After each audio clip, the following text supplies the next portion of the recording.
Aleluia. A gente está aqui no aniversário falando sobre resgate.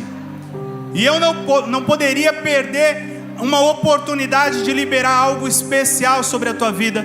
Foi me dada a oportunidade aqui, e eu agradeço desde já ao apóstolo por isso. E eu quero falar com você sobre o resgate da comunhão. Repete comigo bem alto: resgate da comunhão. Repete mais alto: resgate da comunhão. Mais alto: resgate da comunhão. Deus tem coisas especiais para nós, e isso é fato.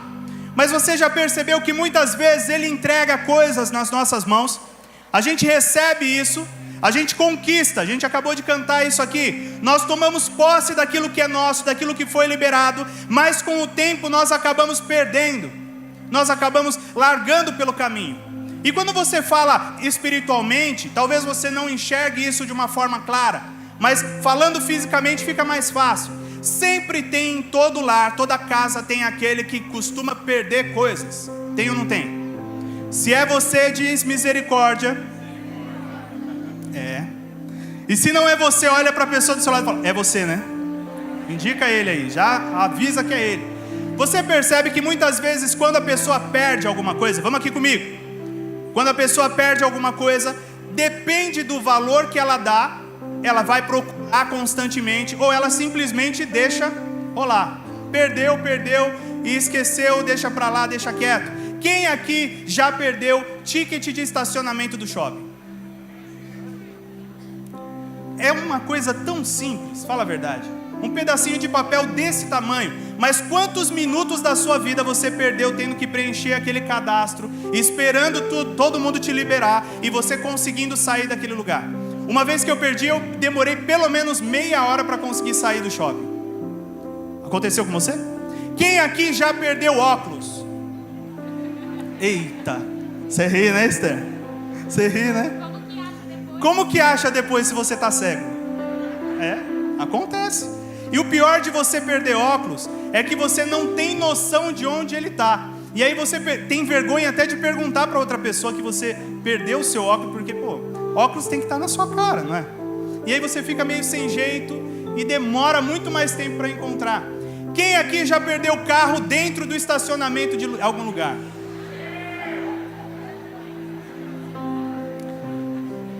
Misericórdia, Jesus. Olha, eu achava que eu já tinha perdido tudo na minha vida, que eu sou, sabe aquele que anda com a carteira na mão e larga a carteira onde passa? Várias vezes eu tive que vir na igreja na segunda-feira buscar minha carteira que ficou aqui no domingo, várias. Mas aí uma vez eu fui para Disney. E sabe como é que é turista, né? Turista é aquela felicidade. E aí eu fui com meu sogro ainda, a gente parou o carro, todo feliz, vamos ver o Mickey, vamos ver a Minnie. E aí a Manuzinha era pequenininha, aquela alegria, a gente entrou no trem, brincou o dia todo. Quando a gente voltou, só o pó da rabiola para achar o carro. Quem é que disse que eu achava o carro? Só que eu descobri uma coisa sobre a Disney. Ela não tem um estacionamento, são mais de 30 estacionamentos. E eu não lembrava nem qual era o meu, para você ter noção. E aí, você tem noção do que é aquele fim de tarde, assim, escurecendo, e você não tem noção nem de qual é o seu carro direito, porque eu tinha alugado o carro, não era o meu carro. E aí você aperta na chave e nenhum carro pisca para você. Aperta de um lado, aí levanta a mão para ver se vai mais longe, nada. E a gente rodou por 2 horas, querido. 2 horas para achar o carro. A gente saiu rápido do parque para não pegar trânsito na saída. Todo mundo que pegou o trânsito na saída foi embora antes que eu. Todo mundo. E depois de que todo mundo já tinha ido embora, quando eu já estava desistindo da vida, já estava pensando em deitar ali e dormir, esquecer e esperar o dia amanhecer, a gente finalmente viu uma luz lá longe, no outro estacionamento piscando, e achou o carro. Graças a Deus. Senão eu não estaria aqui, eu ia estar preso lá até hoje no estacionamento. Mas o que acontece? O pior sentimento que tem de perder alguma coisa é porque já era seu, é ou não é? Sim ou não? Se você não tem alguma coisa, simplesmente não tem, pronto. Mas se você tinha alguma coisa na sua mão e você perde, é aquela sensação: por que é que eu não cuidei melhor disso? Por que é que eu não zelei daquilo que era meu? Por que é que eu saí do estacionamento e não vi a bendita placa? Era uma placa gigante, gente, gigante. E eu não vi a placa. A partir de então, todos os lugares que eu vou, eu tiro foto da placa, para não esquecer nunca mais onde está o carro. E aí o que acontece? Quando você perde alguma coisa assim, você já fica chateado. Mas quando você percebe que você tinha algo tão bom nas mãos e perde, a sensação é ainda pior. Quem aqui já perdeu o celular e não achou? É triste, hein? É triste. É ou não é? É triste. É aquela sensação, meu Deus, ele não vai voltar nunca mais. Nunca mais. E o que acontece? Se a gente vai olhar na Bíblia, existem várias e várias histórias que mostram pessoas que tinham coisas especiais na mão e perderam. Então olha para a pessoa do seu lado e diga: se você tem algo especial nas mãos, não deixe de valorizar, não deixe de cuidar, porque aquilo que você tem já é seu. E aqui eu quero falar de uma coisa bem simples. Deus escolheu um povo, e esse povo era o povo de Deus. A Bíblia inteira, desde Gênesis, fala sobre o povo de Deus. E quando Deus fala dessa forma, Ele fala de um povo que Ele cuidava, que Ele zelava, que Ele protegia. Mas no meio dessa caminhada, várias vezes, o povo pecou contra Deus, quebrou a aliança com Deus, e aquilo que eles tinham de tão especial, eles perdiam. E aí o que acontecia? Depois que eles perdiam, eles ficavam com aquele sentimento: poxa vida, eu podia ter cuidado melhor da minha aliança com Deus. E depois eles tinham o trabalho de tentar voltar a ter intimidade com Deus de novo. Eles tinham altos e baixos, relacionamento bom com Deus, e de repente eles abandonavam a Deus. E quando a gente vê na Bíblia, em vários momentos, você percebe que tudo estava ligado à valorização. Quando eles valorizavam a Deus, eles cuidavam de ter uma intimidade com Deus. Quando eles não valorizavam a Deus, eles viviam qualquer coisa com qualquer outro Deus, com qualquer outro povo, largavam Deus para trás. E por que eu estou falando desse assunto tão de cara numa Santa Ceia de aniversário? Porque Santa Ceia, querido, é lugar de família, é ou não é? A nossa família está aqui reunida, é lugar de comunhão, e você precisa entender que não pode perder aquilo que tem de especial nas tuas mãos. Quando a gente olha na Bíblia, você percebe que existia o povo de Deus, e aí desse povo surgiram dois povos diferentes. Por quê? Porque depois de Salomão, o povo foi dividido e se tornou um país chamado Israel e outro país chamado Judá. Quando você olha o país chamado Judá, toda a descendência de reis vinha da descendência direta de Davi. Então depois de Davi veio Salomão, e a descendência de Salomão foi que reinou sobre Judá. E aí chegou um rei que chamava Manassés. Repete comigo: Manassés. Depois que Manassés assumiu, ele se tornou rei, e ele era um péssimo rei, péssimo, daqueles piores que tinha. E ele foi mau aos olhos de Deus, ele não zelava pela aliança com Deus. E aí quando ele saiu do poder, entrou o filho dele chamado Amon. Repete comigo: Amon. E aí quando você pensa, talvez agora melhore, era pior ainda. Amon não zelava por Deus, Amon não tinha relacionamento nenhum com Deus, Amon não seguia a voz de Deus. E aí você fala: mas não era o povo que era descendência de Davi? Era, mas eles se perderam pelo caminho. E aí depois de Amon, olha como Amon era. Ele era um rei tão zoado, mas tão ruim, que ele foi assassinado no meio do contexto, porque ele era ruim. A Bíblia diz que ele era um rei mau, e por isso foi assassinado. E aí quando ele foi assassinado, o filho dele é colocado como rei. O filho dele chamava Josias. Repete comigo: Josias. Ele tinha 8 anos de idade, e ele se torna rei de Judá. E aí você pode parar para pensar comigo, como é que um rei lida com isso tendo 8 anos de idade? Ele assumiu o trono e ele começa a cuidar ali daquele conjunto de coisas, daquele país sozinho? Claro que não, ele tinha um apoio de pessoas, mas pensa que ele era o rei. A última palavra era dele, a determinação clara era dele, e toda a base que ele teve era uma base ruim. Ele aprendeu com o pai dele a ser mau diante dos olhos do Senhor. Ele aprendeu com o avô dele a ser mau diante dos olhos do Senhor. Mas o que acontece? Acontece que chegou um dia que alguém deve ter comentado com ele: ei Josias, você sabia que você é descendência de Davi? E ele provavelmente falou: sim, e daí? E aí a pessoa contou para ele quem é que era Davi e qual o vínculo que tinha com Deus Todo-Poderoso. E isso criou no coração de Josias algo que era uma curiosidade, algo que era talvez um pensamento assim: por que Davi, que foi um dos maiores reis de todos, seguia tão fielmente a Deus e hoje eu não tenho referência nenhuma do que é Deus? E ele começa a olhar para trás, para a realidade que ele recebeu, e querer cortar aquela realidade e buscar mais daquele que era o Deus Todo-Poderoso.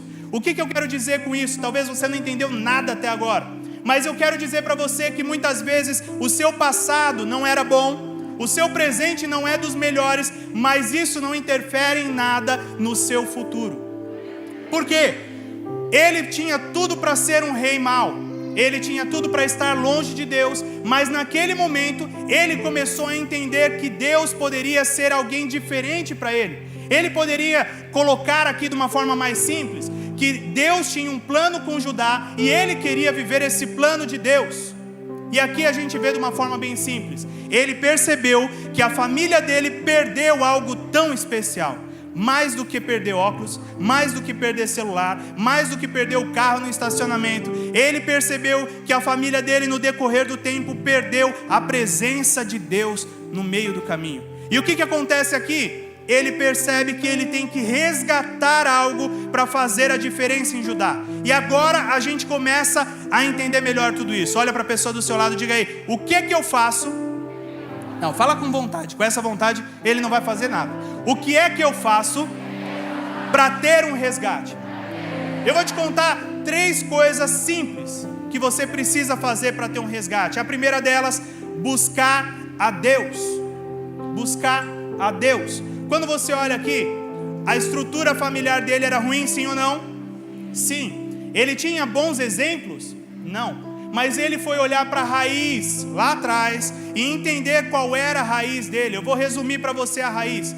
A Bíblia diz que existia um homem chamado Jacó, e Jacó teve 12 filhos. Quantos filhos? 12. E um desses filhos chamava Judá.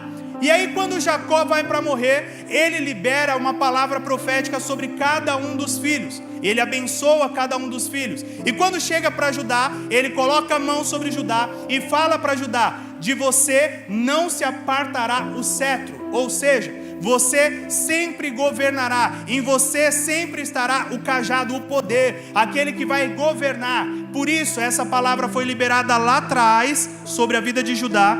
E aí o que acontece? Davi era de quem? Era da descendência de Judá. Salomão era de quem? Era da descendência de Judá. Josias era de quem? Da descendência de Judá. A palavra liberada por Jacó lá atrás sobre Judá continuava fazendo efeito. Isso quer dizer o quê? Que ele, buscando a raiz, ele entendeu que a palavra de liderança, de governo, já estava sobre ele. Talvez na sua vida muita coisa deu errado esse ano. Talvez hoje você está chegando no aniversário e pensando assim: meu Deus, dá para pular logo para 2022? Porque esse ano, misericórdia. Mas eu tenho que dizer para você uma coisa muito importante. A raiz lá atrás diz que o governo de Deus está sobre a tua vida. A raiz lá atrás diz que não importa o que aconteceu no meio do caminho, a palavra profética continua separada para você, continua liberada sobre você, e aquilo que parecia ter se perdido continua sobre você se você buscar a Deus, buscar a raiz. Hoje eu estou aqui para falar algo muito simples. Buscar a Deus não depende de um desejo simplesmente, mas depende de uma ação. Se depende de uma ação, você tem que perceber isso aqui, em 2 Crônicas, capítulo 34, versículo 3. Vai dando glória a Deus aí. 2 Crônicas, capítulo 34, versículo 3. Aleluia. Diz assim: porque no 8º ano do seu reinado, sendo ainda moço, começou a buscar o Deus de Davi, o seu pai. Vou repetir. Porque no 8º ano do seu reinado, sendo ainda moço, começou a buscar o Deus de Davi, o seu pai. Aqui a gente vê de uma forma muito simples que ele assumiu o trono.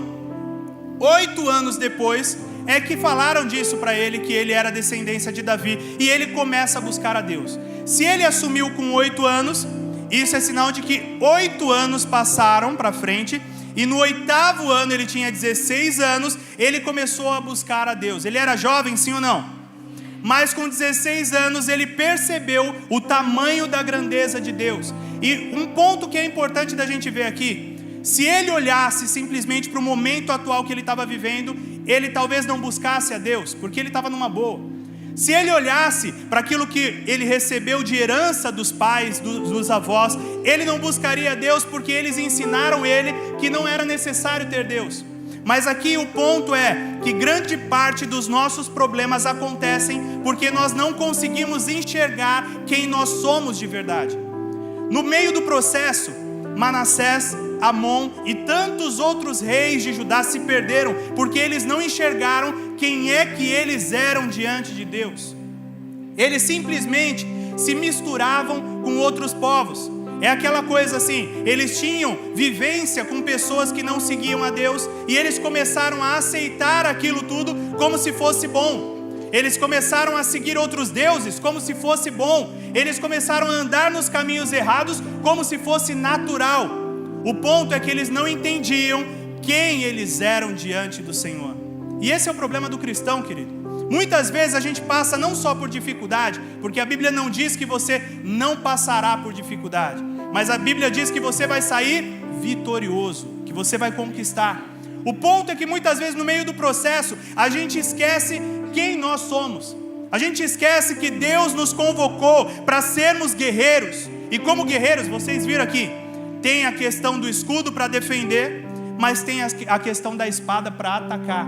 Você não está simplesmente como um guerreiro para sofrer a vida inteira, querido, mas também não está como guerreiro simplesmente achando que tudo vão ser flores. O guerreiro tem que suar, o guerreiro tem que lutar. Às vezes ele se machuca, mas quando ele reconhece que ele é um guerreiro, ele reconhece que ele é um conquistador, ele reconhece que a vitória já está nele, porque Deus, o Todo-Poderoso, já decretou que ele vai chegar até o fim, que a vitória já está declarada, que tudo aquilo que parecia impossível vai acontecer. É isso. Quando a gente percebe dessa forma, a gente percebe que a maior parte desses reis de Judá se perderam, foram maus, e tudo por quê? Por poder, por orgulho, porque eram idólatras, e eles se perderam no meio do processo de uma forma tão ruim, que não tinha nada de bom naquilo que eles faziam. A Bíblia fala que muitos dos reis morreram de forma trágica. E por quê? Porque eles semearam isso e colheram da mesma forma. Quando você olha Josias, você percebe que ele ouviu falar sobre Deus, e ele percebeu que tudo aquilo que os outros reis viveram, ele não queria viver. Ele queria viver o que Deus tinha para ele. Por quê? Porque ele soube quem é que Davi foi. Ele soube quem é que Deus fez Davi ser. E ele percebeu que Deus era muito maior do que qualquer poder que ele pudesse ter, muito maior do que qualquer autoridade que ele pudesse ter. E o que ele fez aqui? Ele começa a buscar a Deus, ele começa a clamar a Deus. E aqui é uma questão muito simples. Quando a gente fala de buscar a Deus, não tem a ver com palavras bonitas. Você não vê aqui falar que Josias, ele falava de Deus, mas diz que Josias começou a buscar incessantemente a Deus. O que isso quer dizer? Se você quer resgatar alguma coisa, se você quer viver o melhor do Senhor, a primeira coisa que você tem que fazer é se dedicar, é agir.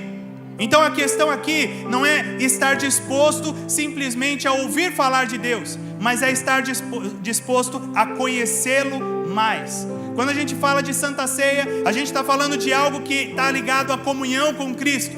A gente está falando de algo que está ligado à comunhão com a palavra de Deus, que está ligado a caminhar perto do Senhor. E quando a gente fala disso, automaticamente a gente fala sobre a disposição de conhecer mais a Deus. Querido, Deus está de braços abertos para nós sempre.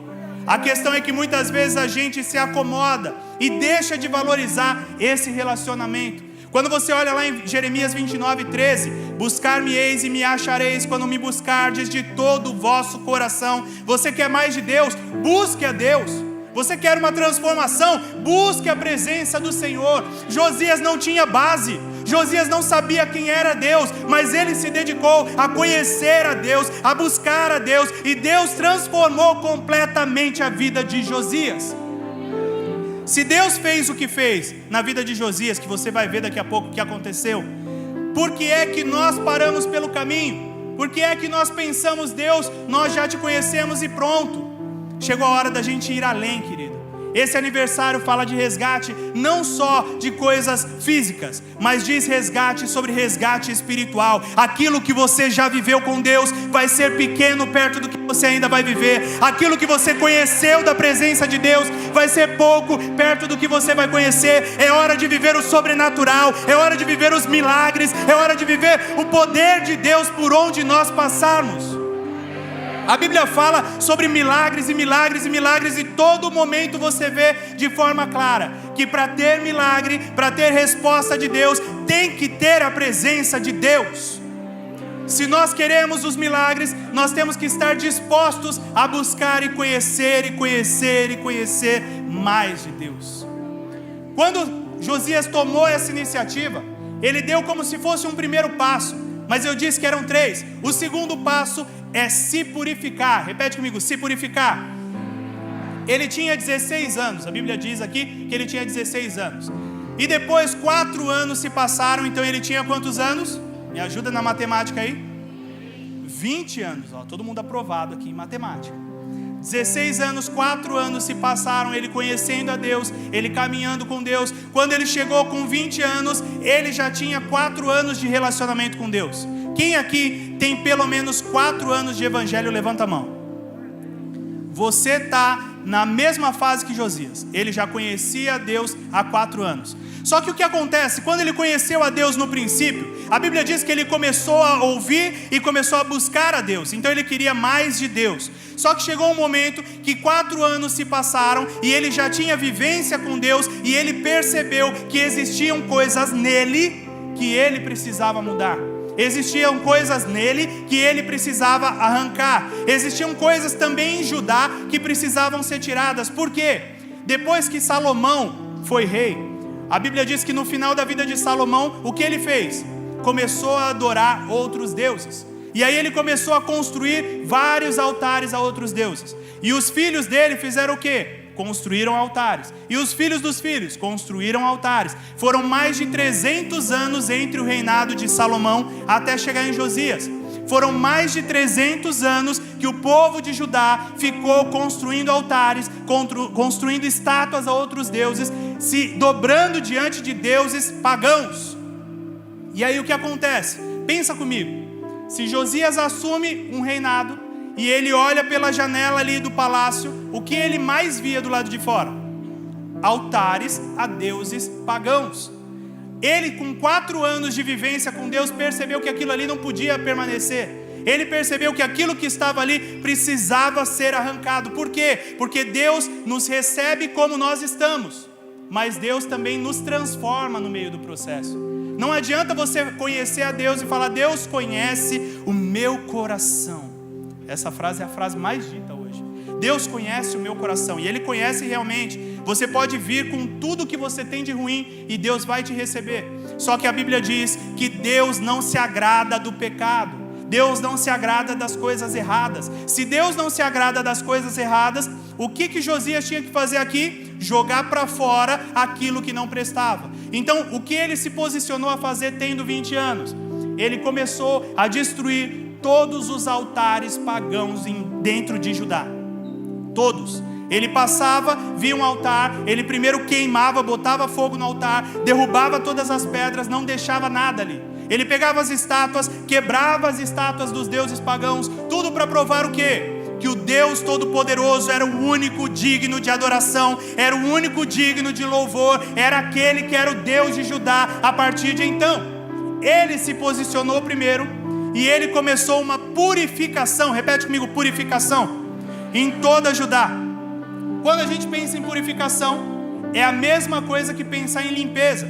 Quem aqui tomou banho hoje, levanta a mão bem alto para ter orgulho disso, vai. Não, mais alto, mais alto. Você tomou banho, querido. Você tomou banho. Sabadão, aniversário da igreja, você se preparou para isso. Se você não levantou a mão, tudo bem. Tudo bem. Mas chega em casa, não esquece, hoje é sábado. Hoje é sábado. E o que acontece? Quando a gente fala de purificação, A gente está falando automaticamente de limpeza. E quando a gente fala de limpeza, a gente fala sobre tirar tudo que é impureza. O banho serve para quê?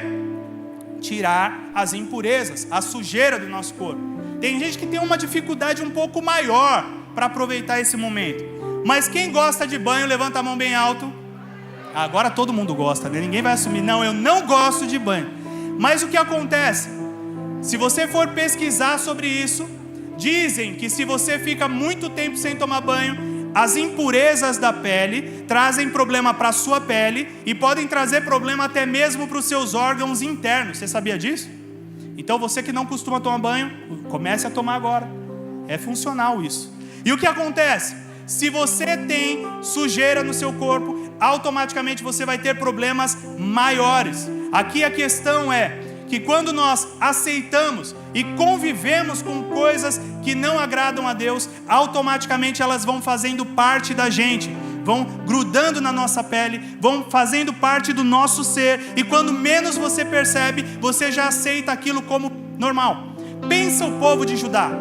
Aqui a gente estava falando sobre Josias, e Josias era o rei, ele entendeu que ele queria alguma coisa de Deus. Mas e se você pegar o resto do povo de Judá? Será que todo mundo olhou para aquilo com olhos bons, que ele estava derrubando os altares?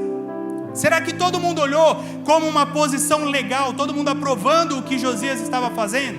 Com certeza não. E por quê? Porque quando você está no meio de coisas assim, você automaticamente vai aceitando aquilo como comum. Depois de anos vivendo no meio de altares, depois de anos vivendo adorando a outros deuses, talvez para aquele povo eles olhassem como uma posição muito pesada, muito severa de Josias.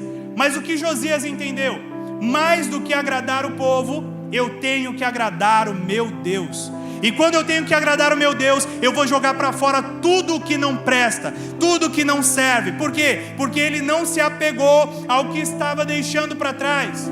Talvez o maior problema que nós temos como cristãos é que a gente pensa duas vezes em tudo que a gente faz. Você começa a pensar assim, poxa, mas eu quero a vontade de Deus sobre mim. E para isso, você vai ter que largar aquele amigo que te leva para o caminho errado. Aí você pensa, poxa, mas é um amigo tão legal, eu gosto tanto dele.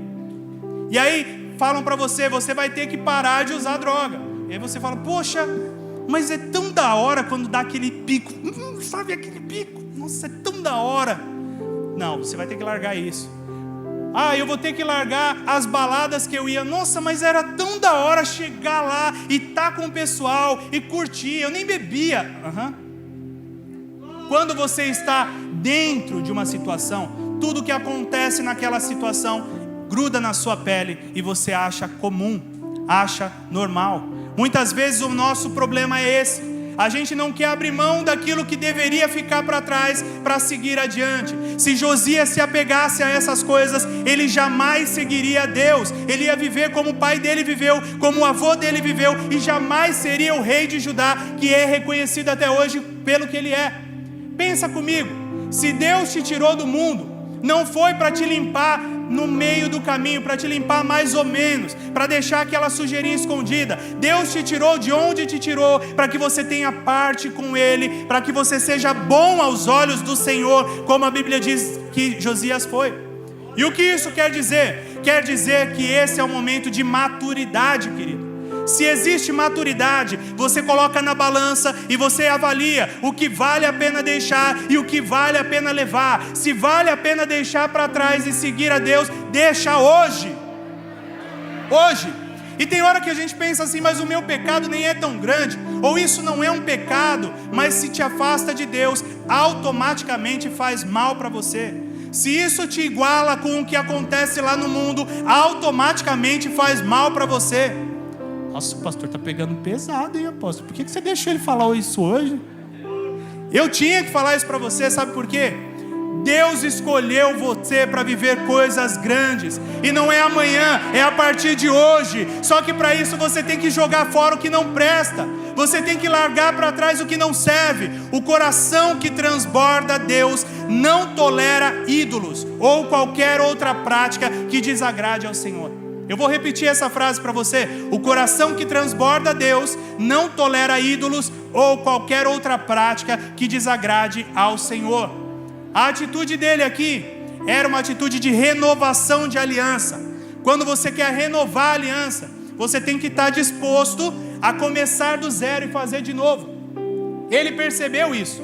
Pensa comigo, ele não tinha nenhum tipo de intimidade com Deus, ele não conhecia de verdade quem era Deus antes desse período. E aí quando ele começa a conhecer a Deus, o que ele faz?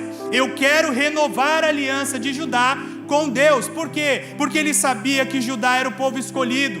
Ele sabia que o povo estava vivendo longe da presença de Deus. Ele sabia que Deus poderia fazer mais por aquele povo. Ele não pensou só nele. Ele poderia ter pensado simplesmente: eu vou cuidar da minha salvação, porque a salvação é individual.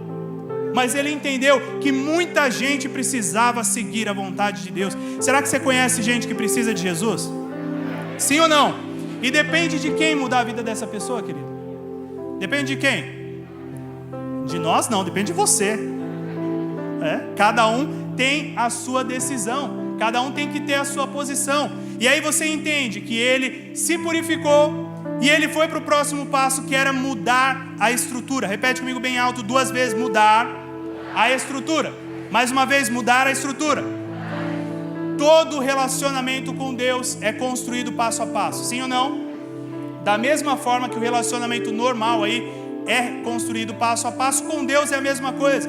E quando Josias conheceu a Deus, ele foi indo passo a passo. Repete comigo: passo a passo. E aqui, se você olhar de uma forma bem simples, com 8 anos ele assumiu o trono. Com 16 anos ele começa a buscar a Deus. Com 20 anos ele começa a purificação do reino. E com 26 anos ele toma uma decisão completamente diferente. Sabe o que ele fez? Ele decidiu restaurar o templo do Senhor. Era uma coisa que pediram para ele fazer? Sim ou não?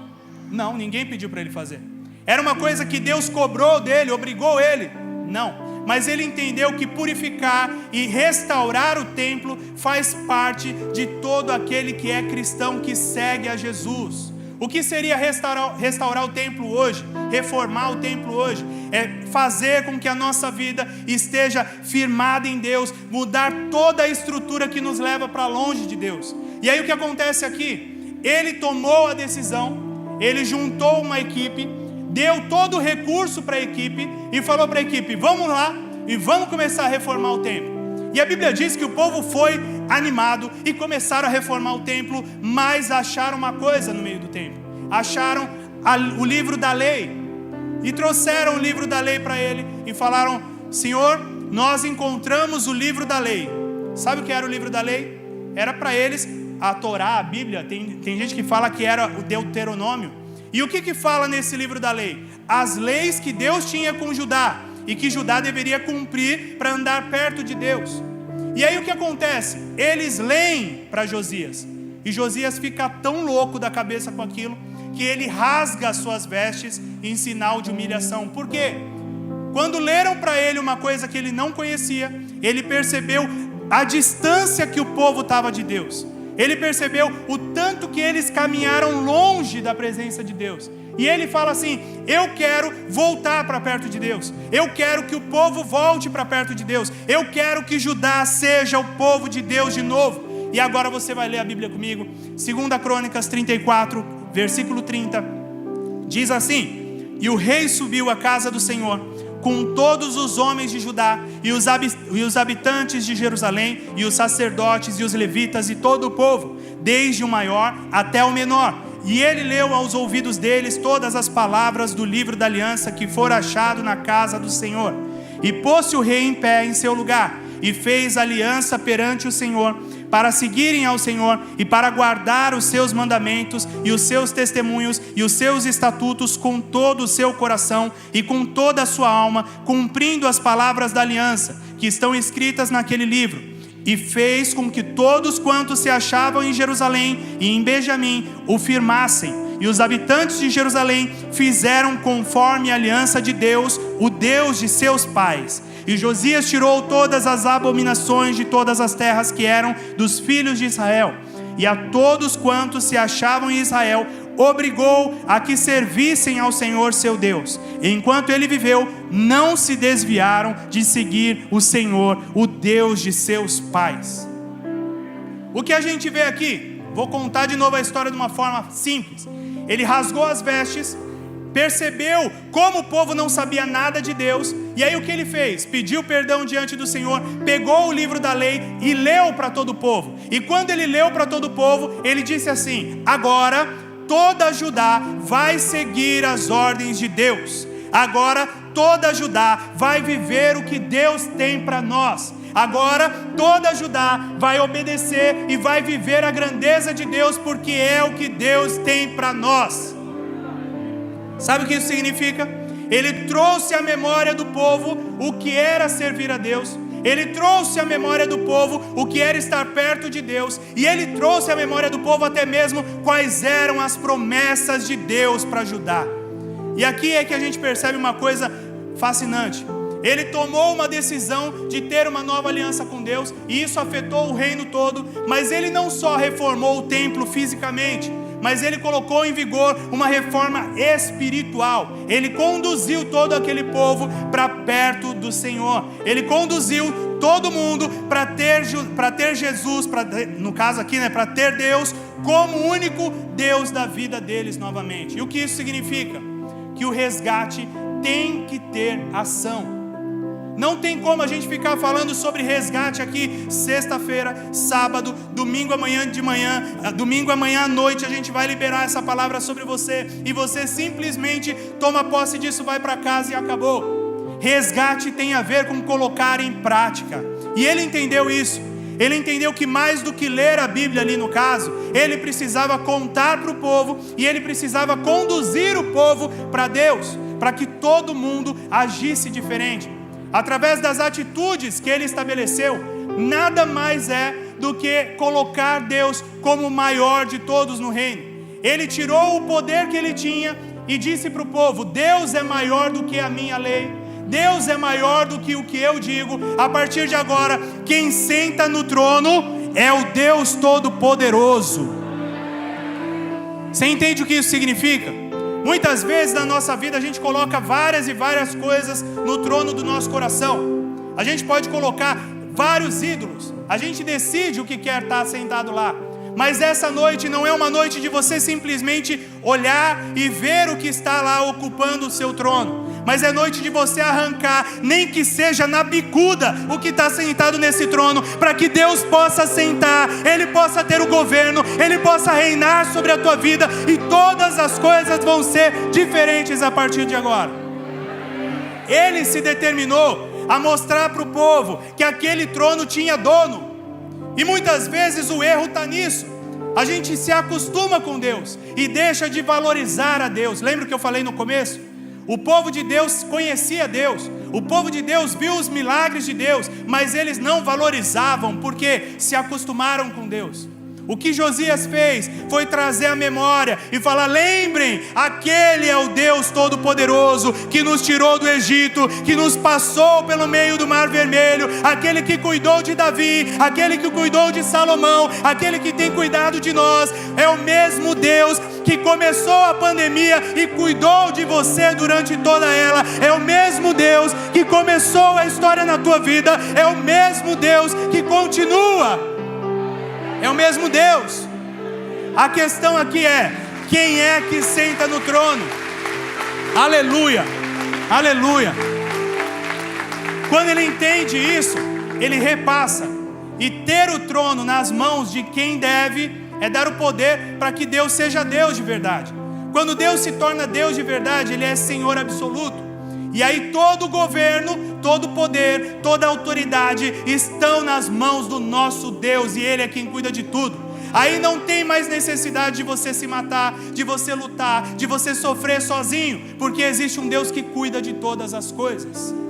Quando ele entende isso, ele repassa com o povo. Olha a história. Ele repassa com o povo, ensina o povo o que deve ser feito. Depois que todo mundo se alinhou, ele finaliza a história. E sabe como finaliza?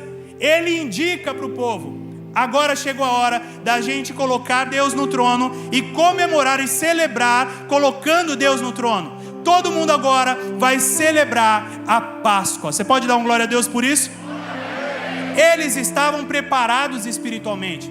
Agora a Páscoa não seria só mais uma festa, Mas talvez você esqueça o que representa a Páscoa para eles. Páscoa, até hoje, é uma das maiores festas dos judeus.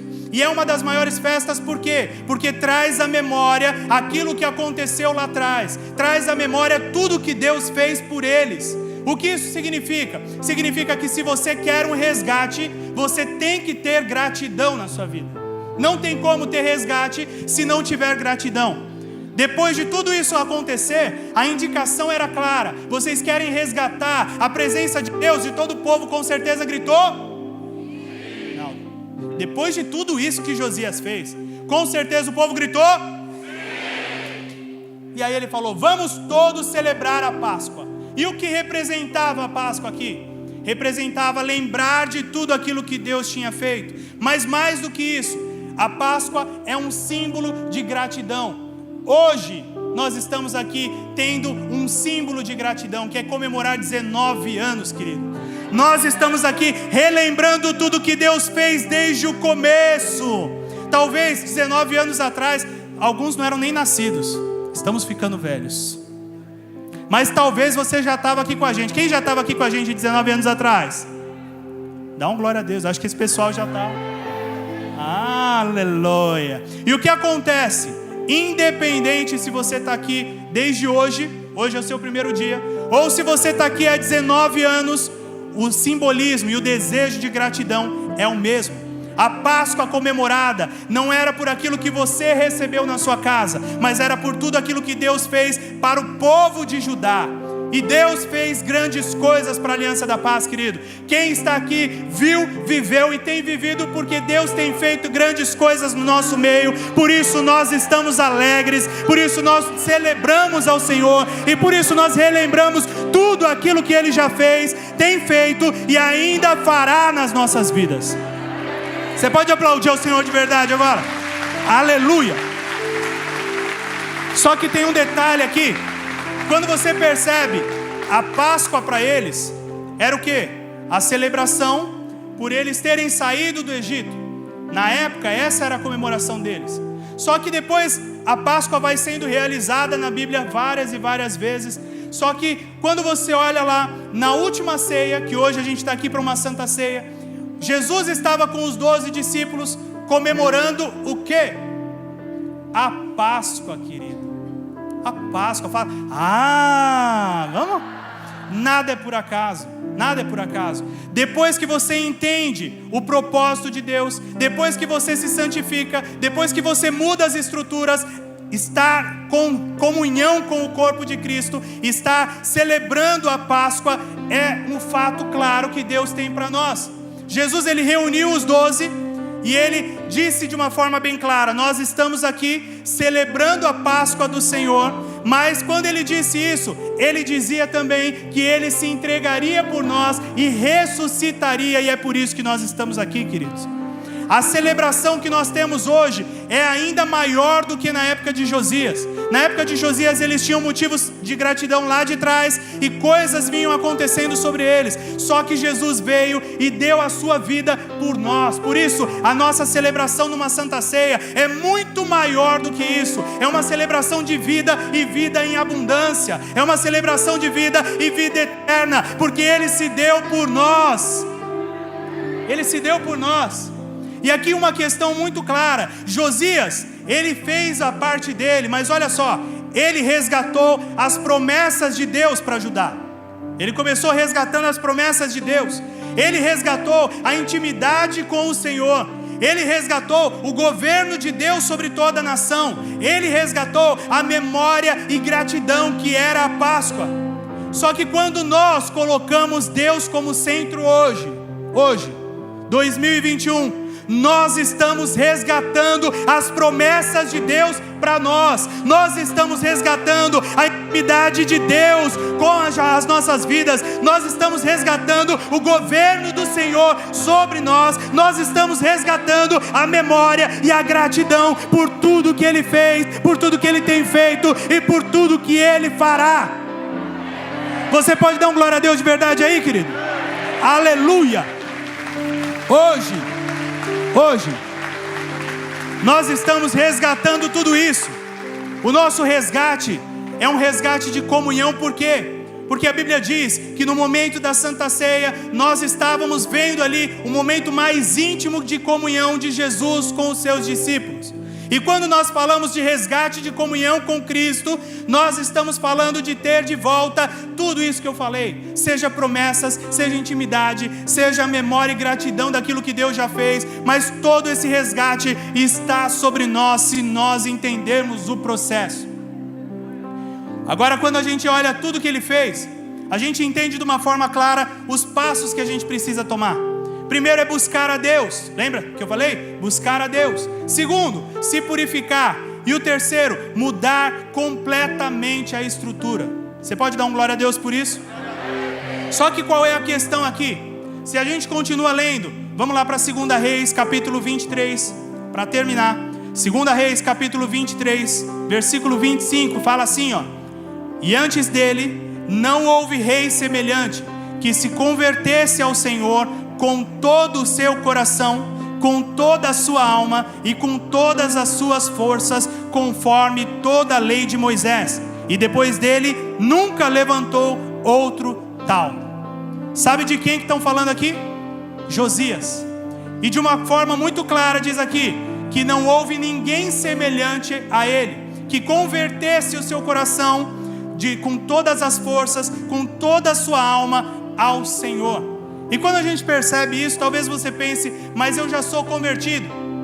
A conversão de Josias foi uma mudança completa de caminho. Ele convergiu diante da presença do Senhor para caminhar para perto do Senhor. Mas muitas vezes nós já conhecemos a Deus e o que nos falta é entregar de verdade o nosso coração, a nossa alma e as nossas forças nisso. O que isso representa? Representa entrega total. Repete comigo, entrega total. Quando você percebe que aqui nada mais é do que a entrega total de Josias, que fez ele ser o maior rei de todos aqui citados, você percebe que a entrega dele não foi em valor financeiro, mas foi o quê? O coração, a alma e as forças. Ele fez tudo o que ele podia diante do Senhor. E hoje o que nós temos que fazer? Tudo o que nós podemos diante do Senhor, em todas as áreas. Se você quer bênção do Senhor, você precisa semear e colher. Da mesma forma, se você quer viver a plenitude espiritual do Senhor, você vai ter que semear e colher. Lembra o que eu falei? Entrega de coração, alma e forças. Quando a gente percebe isso, você percebe uma coisa importante. Todo resgate na Bíblia, ele tinha um preço. E a Bíblia fala isso várias e várias vezes, principalmente na lei mosaica. Quando você tinha que resgatar ali o primogênito, você entregava uma oferta de sacrifício, e aquela oferta era uma oferta de resgate. Você pegava de volta o primogênito, dando uma oferta especial para Deus. Essa era a lei mosaica. Só que quando Jesus veio, o que Jesus fez? Jesus se deu por nós e Ele pagou o preço. Mas mesmo que Ele pagou o preço, morrendo naquela cruz, nos dando vida eterna, a Bíblia diz de uma forma clara e de uma forma bem simples, que mesmo com o preço pago por Ele, a nossa entrega, o nosso coração, a nossa alma e as nossas forças continuam tendo que estar na presença do Senhor. Então, de tudo isso que eu falei, lembra uma questão importante. Hoje, você resgata tudo que aconteceu no passado. Quem vai tomar de volta tudo que perdeu aí? Levanta a mão.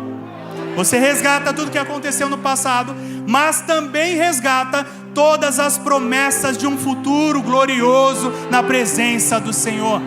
E para isso acontecer, como a Bíblia diz aqui, o que nós temos que ter? O nosso coração, a nossa alma e as nossas forças em Deus.